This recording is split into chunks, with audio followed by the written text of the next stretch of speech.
ડભોઈમાં પ્રતિબંધિત છતાં single use પ્લાસ્ટિકના ધૂમ વપરાશની સામે ડભોઈ નગરપાલિકાની ટીમ ઓચિંતી ત્રાટકી હતી અને કડક કાર્યવાહી હાથ ધરી હતી।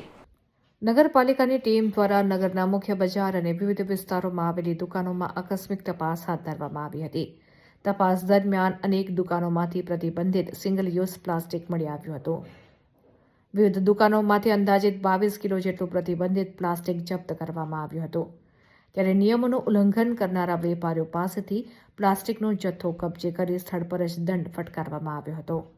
આગામી દિવસોમાં જો કોઈ વેપારી સિંગલ યુઝ પ્લાસ્ટિકનો ઉપયોગ કરતા પકડાશે તો તેના વિરુદ્ધ વધુ કડક કાયદાકીય પગલાં લેવાની ચીમકી પણ ઉચ્ચારવામાં આવી છે।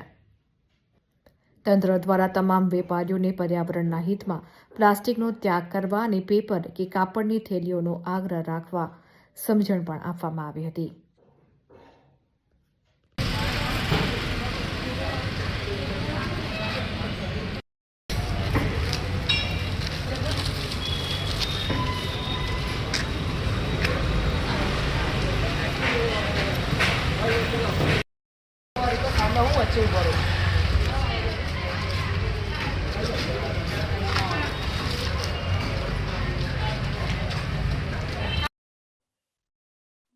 ડભોઈ નગરપાલિકાના ચીફ ઓફિસર શ્રી જય કિશન તડવી સાહેબ તથા પ્રમુખ બિરણભાઈ શાહ આદેશના અંતર્ગત સિંગલ યુઝ પ્લાસ્ટિકના પ્રતિબંધ માટે અમે બજારમાં ઠેર ઠેર ચેકિંગ હાથ ધરી છે।